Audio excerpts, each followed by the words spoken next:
Hello mga kababayan and good evening. Welcome to the channel. Tayo po si Brother Steve and today is August 1, 2024 at about 11:30 p.m. no? Mag-Augusto na. So ngayon ang topic po natin is Ephesians chapter 6 verse 12. Baliktad lang nga po no, pag nagbi-video tayo. Okay. So, Bible verse po natin for this night is Ephesians chapter 6 verse 12. So, basahin na po natin to. Wait lang ha. So, before we start, kung mapapansin niyo mga kababayan, mga kapatid, no? Bali ngayong 2024, no? Starting 2020, tulad po na nabanggit ko nakaraang video. Napakagulo po ng mga panahon na ngayon like nung before no ngayong 2023-2024 parang mapapansin niyo sa balita no, kung updated po tayo last year yun 2023 na reveal sa US about aliens no, meron daw pong alien na tinatago ang US government daw no, and oddly enough nawala siya sa news no. Parang dito lang sa Pilipinas pag may nababalita mga issues, hot topics, tapos biglang nawawala. At kaya ganun, no? So, hindi ko rin alam. Hindi natin alam kung na-cover up or talagang nag-off topic lang. Natabunan ng ibang issues. Hindi ka na rin masabi, no? Pero yun, makapansin yan. And then, laman din po siya ng balita. Mostly Facebook. Mostly YouTube, no? Marami nagpipicture right now, no? So, ang knowledge natin ngayon, laganap na. So, yun. Marami pong discussion sa YouTube, no? Marami nagbibideo, mga sightings, no? Sa kalangitan. May nakikita sila mga images. May mga mostly images yan, no? Images ng kung ano-anong bagay, no? Including sabi nila nakikita daw nila si Lord, mga angels, ganyan, mga image na parang angels or something. Well, sabi nga po ng isang pastor ng born again no, na guest namin sa church na dito sa lokal ng Montalban no, sabi nga niya kilala po siyang pastor, sabi niya kung meron daw tayong kaibigan o kababayan na naka-experience ng something na mga ganon, mga visions or panaginip siguro na, more or less no, hindi naman po exact na hindi ko na matanda kung paano yung sinabi o premise. So kung meron sila na experience, huwag natin i-discount yun, huwag natin sabihin hindi totoo yun kasi sila naka-experience ng bagay na yun. So tanggapin lang natin as it is kung ano yung sinabi nila, and hindi natin pwede sabihin hindi niya na experience yun dahil experience niya no. Hindi rin natin alam kung totoo yun or not. So, dahil sinabi niya, probably it's true based on his or her experience, no? So, ganun din. May nakakita, may nag-post sa YouTube. So, probably, maybe, totoo yun. Anyway, we are in the last days, no, mga kabayan, mga kapatid, in Jesus Christ 2024. Marami pong signs and wonders tayo nakikita. Ako mostly napapansin ko sa YouTube yung mga kalangitan no, may mga signs, may mga ilaw. Hindi ba naman sabi nila may mga parang trumpet sounds no, binibidyohan nila, tumutunog. Like yung dati yung balita yung nag-dry up yung River Euphrates, may sound sila narinig sa parang yung portion ng River Euphrates, yung may kuweba dyan, may tunog na parang trompeta, ganon. Sabi yung parts of the world, parang may narinig silang tunog ng trompeta. Probably, this is the signs na nasa Bible. We are not sure, no? Mahiwaga po ang Word of God. So, I suggest mga kapatid, mga kabayan, basa po kayo ng Bible nyo, no? Para ma-discover nyo kung ano po ang pinapasabi sa atin ng Panginoon, no? Mag-aral po tayo. Ayan po ang bilin sa atin bilang mga tao. And especially Christians, no? We should meditate on the Word of God day and night, no? Basa po tayo ng Bible para hindi po tayo malindang ng mga ngaral na hindi nagsasabi ng Depende kasi iba misinterpretation of the Bible, iba may sariling agendas. So pinaka-safest way pa rin is equip yourself with the Word of God, no? Okay, so moving forward, basahin ko lang po itong ating Bible verse for tonight is Ephesians chapter 6 verse 12. So ito po yun. For we wrestle not against flesh and blood, no? Di po tayo nakikipaglaban sa laman at dugo, but against principalities. Ewan ko lang kung sa Tagalog yung principalities, hindi na kasi tayo sa Tagalog. But against principalities, against powers. Ang laban natin sa mga kapangyarihan, no? Hindi sa dugot naman, no? Against the rulers of darkness of this world. So yun mga kapatid, no? Meron daw laban sa mga rulers of darkness. Yung rulers, yung mga rulers. Ano sa Tagalog ang rulers, mga kababayan? Rulers, yung mga naghahari sa kadiliman sa mundong ito. So merong rulers of darkness, no? Kapangyarihan sa dilim, sa mundo natin, no? Against spiritual wickedness in high places. So parang ang lalim niya, no? At pala meron akong Tagalog Bible, ano natin sa susunod, pag meron tayong Tagalog Bible, English and Tagalog tayo para malinaw. Mahirapan din ako mag-translate. So mga kabayo, kung mapapansin po nyo, no, itong Bible verse natin, ang labanan ay hindi daw sa laman at dugo, but against the principalities and against powers, against the rulers of darkness in this world. So mayroong rulers na of darkness dito sa mundo natin. So mapapansin nyo mga kababayan, dahil tayo dugot laman, no? So tayo ay nasa mundong ibabaw. Ang nakikita natin ay itong mundo, no? Yung physical world. Pero behind this physical world, siyempre malalaman yan kapag tayo ay aral sa Bible. Hindi lang po physical world, there is a spiritual world, no? Sa likod ng mata natin. Hindi natin nakikita yan because of sin. Dahil sa sin, nakatago ang spiritual world sa atin, no? Hindi natin siya makita.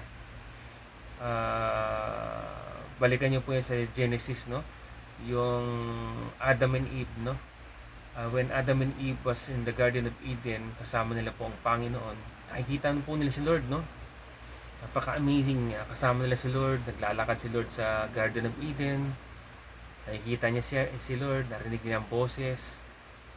Hindi lang po in-explain sa Garden of Eden, sa Genesis, kung ano itsura niya, pero nakikita nila si Lord, eh. Amazing. Tapos, yun, dahil because of sin, pinalaya sila sa Garden of Eden. Nakakatuwa nga, no? When Adam and Eve eat the forbidden fruit, no? Nagtago sila, and then they heard the footsteps of the Lord. Naglalakad siya, no? Yun po yung sabi sa Bible, sa Genesis. So, imagine nyo, no? Adam and Eve, narinig nila ang yapak ng Panginoon sa Garden of Eden, naglalakad siya. Kaya nagtago sila, eh. They were ashamed na dahil wala silang damit. They were naked. Kaya yun, when they were thrown out of the Garden of Eden, nagpalagay si Lord ng cherubim. Binantayan yung pintuan papasok sa Garden of Eden, no? So yun, after that time, napunta sa mundo na po si Adam and Eve. Yan na po yun, naging makasalanan. Kaya hindi na po nila nakikita ang spiritual world. So yan, mga kababayan, meron pong spiritual world tayong hindi nakikita pero gumagalaw yan, no? Kaya nga po doon sa isang movie, no, yung kasi mahilig po tayo sa movie, so medyo nakaka-relate tayo ng konti. Yung pong movie ni Nicolas Cage saka ni Meg Ryan, yung City of Angels, no? Napakagandang movie din. Hindi po siya biblically accurate, of course. Wala po sa Bible, pero siguro katang-isip po ng writer. Imagine niya na there is a spiritual world, no, na hindi nga nakikita ng mata natin. Of course, that's palipaligid, no, yung mga angels daw, messengers of God. Sa Bible makikita po natin yan, eh. May mga angels pinapadala ng Lord, no, like in the story of Lot, no, sa Sodom and Gomorrah. Binisita si Lot, and then nakita niya yung dalawang anghel. Tapos pinatuloy niya sa bahay niya. Pero ano bang point ko doon? So yun, may mga anghel.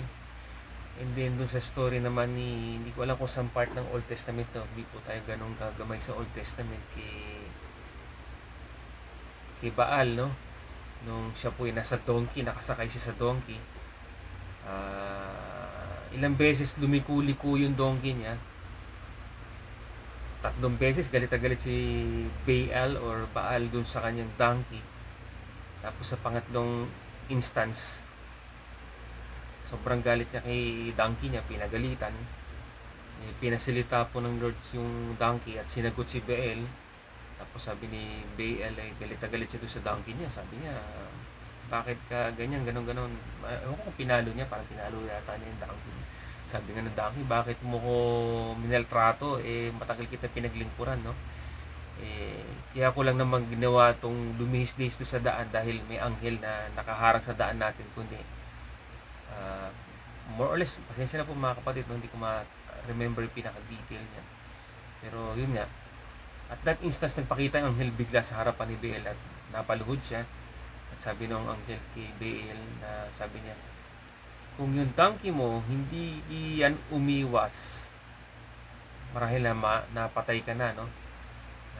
Napatay na ng anghel yung si Baal dahil iniwas ng donkey sa kanya. Okay? So, yan po, meron po tayong mga hindi nakikitang spiritual powers, no?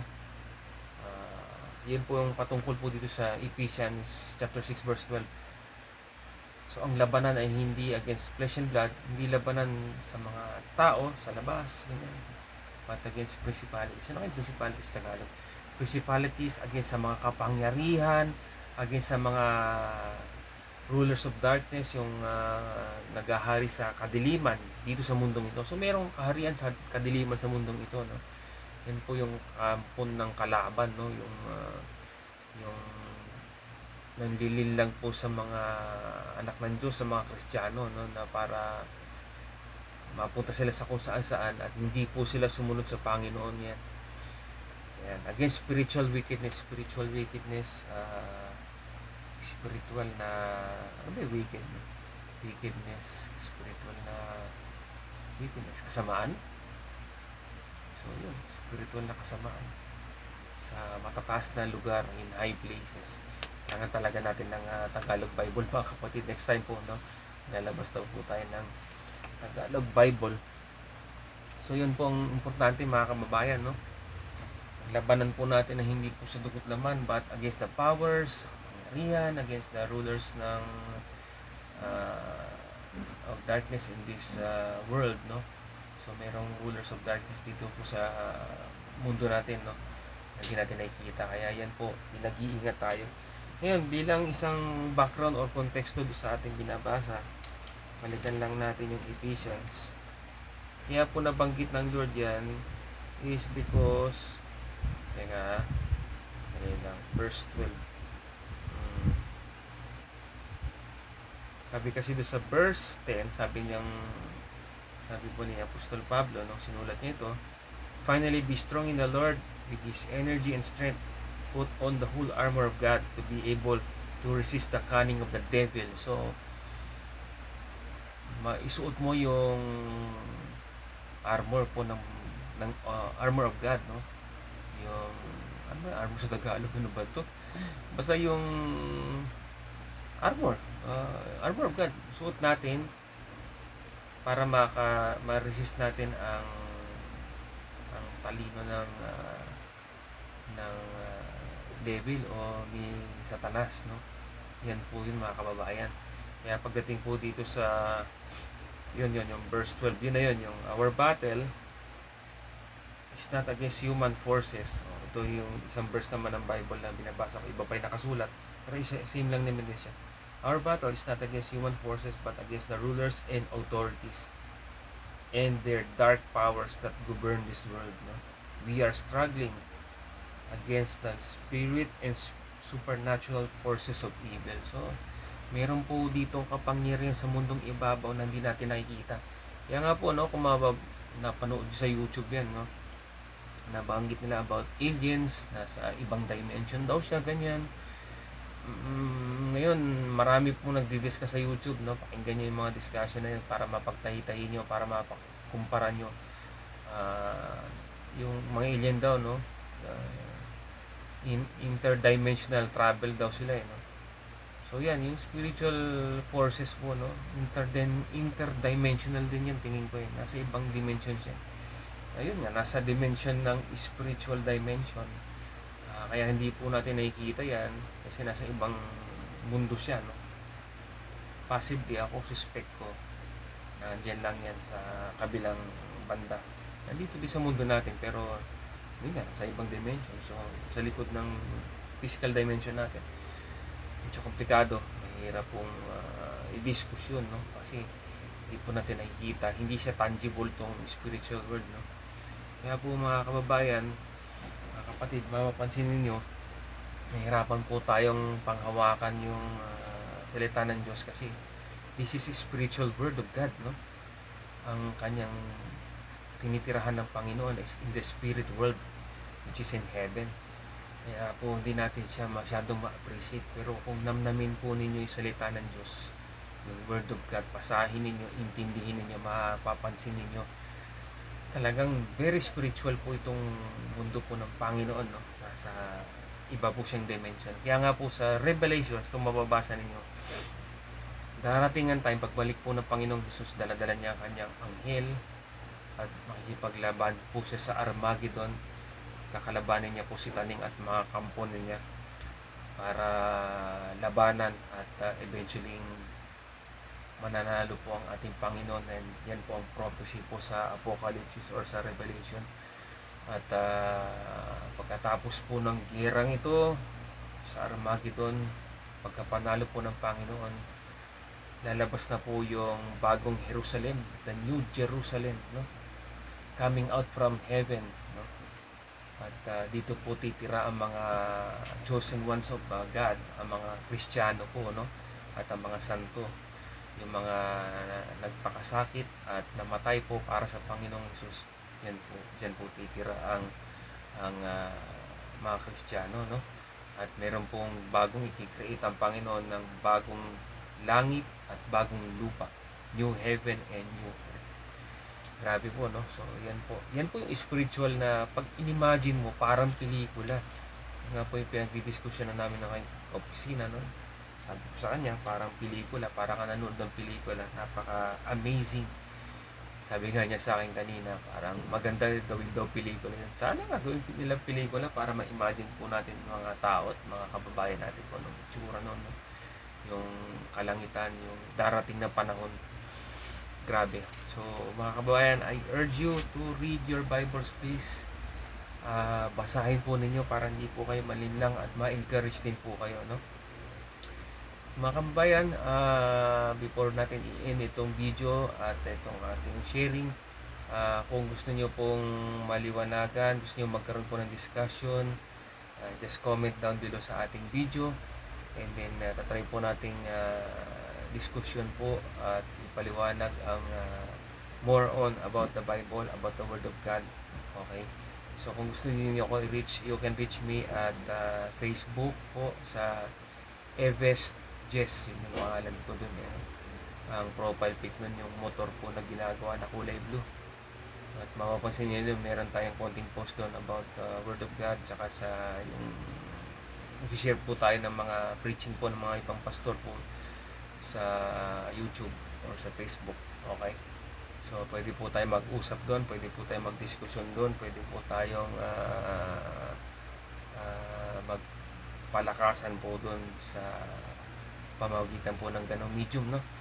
So yun po, kung meron kayong kailangan, you can reach me on Facebook sa account ko doon. Okay, so yun lang po muna mga kapatid. I hope po nakatulong itong video sa inyo, and I hope po ma-reach po kayo nitong ating munting video and discussion about the Bible verse and the Word of God. At sana po mahawakan po kayo ng Panginoon sa pamamagitan ng video ito. Ipuhin kayo, bigyan niya kayo ng pusong laman at hindi po pusong bato. Pusong laman na kung saan hahanapin nyo ang kapangyarihan at kaluwalhatian ng Panginoon, na ma-refresh po kayo, mabigyan kayo ng pusong laman, para ang laman ng puso ninyo araw-araw ay ang kaharian lamang po ng Panginoon. Ang laman ng isip nyo araw-araw ay ang ating Panginoon lamang, no? Ang kanyang ano ba yung offer, yung kanyang binibigay sa ating kaligtasan, no? Okay, so sana po maranasan nyo po yung naranasan ko, dahil sa pamamagitan po ng Panginoon, pinili niya po tayong iligtas at nagpadala po siya ng isang lingkod niya na lumapit po sa atin at dinala po tayo sa kaligtasan. At sana po ako naman po bilang lingkod po ng Panginoon, ganun din na magawa ko para sa inyo, na ako'y maging tulay para kayo po ay maligtas at madala po sa Panginoon. Kaya huwag po kayo mahiya, huwag kayong mag-atubili kung kayo po ay nakaranas ng pagnanais na lumalim sa Panginoon, magkaroon ng malalim na pagkaintindi sa Word of God, sa Biblia. Reach me on Facebook at mag-usap po tayo, mag-discussion po tayo, and then alalayan ko po kayo para po sana by the grace of God kayo din po ay maligtas, tumanggap po sa Panginoon bilang tagapagligtas, at kayo po ay magsisisi sa inyong mga kasalanan, repent of your sins, and accept Lord God and accept Jesus as your personal Lord and Savior, para po kayo ay maligtas sa darating na judgment po ng Panginoon. We are in the last days, mga kababayan. Huwag po tayong alinlangan sa mga bagay-bagay. Napakagulo na po ng panahon natin ngayon, no? Balikan niyo po yung isang video ko doon sa Matthew chapter 24, no? Yung signs of the times. Makikita niyo naman, nangyari na ngayon. The Bible is fulfilling prophecy na po, no? Kasi nangyari. The Bible was written 2,000 years ago. Nangyayari na po yung mga prophetic word of God. Nagkakatotoo na po, no? Palapit na po tayo. Of course, sabi nga po sa Word of God, sabi ni Jesus, no one knows the hour or the day kung kailan siya babalik, no? Pero hindi po nabanggit doon yung year, so we can more or less predict yung taon ng pagbalik ng Panginoon, which is ito na, malapit na po yung taon na yun. Baka anytime itong mga darating na taon o na panahon, maaari na po siyang bumalik, kasi lumalabas na po yung sinyalis ng panahon, no? Yung rumors of war, threats of wars, no? Lindol sa iba't ibang panig ng mundo, pagiging wicked ng mga tao, pagiging makasarili nila, pagmamahal sa sarili, paglamig sa pagmamahal sa kapwa, di ba? Puro ngayon away-away mga tao, ano? Hindi na po sila magkaano mapagmahal sa kapwa, mainit ng ulo, nakikipag-away sa kapwa, hindi na gaano nagkakaintindihan, nagiging makasarili na, nagiging lover of self, selfie dyan, picture dyan, ganyan. Puro nagpapasikat, nagpaparami ng mga kayamanan, ganun. Hindi na po sila naaawa doon sa mga kababayan natin na mga naghihirap, yung mga nagtatrabaho ng tapat. Ngayon, puro lamangan na lang. Parang imbis ng tao nung nagkaroon ng pandemic, naging mabuti, parang mas naging masama sila. Talagang Bible is fulfilling the prophecy na people will be lovers of self, no? And then they will become cold sa pagmamahal sa kapwa dahil sa nagiging wicked na mga tao. So, okay, bilin ko ulit sa inyo mga kababayan, mga kapatid. Dapat kung sa Lord po tayo, kung ang mundo pasama ng pasama, dapat tayo naman ay pabuti ng pabuti. If they are becoming more wicked and wicked, we as Christians dapat maging holy and holy tayo. Yan naman po ang sabi ng Panginoon, di ba? Just as God is holy, we should be holy. Yan po dapat ang gawin natin. So yun po mga kababayan, if this video finds you well at okay po kayo, so sana mag-guide po kayo through this our video and the sharing of Bible verse in our channel. So I hope okay po kayo mga kabayan, and yun lang po muna ang ating video this evening. God bless everyone. Yun lang po muna. Bye for now.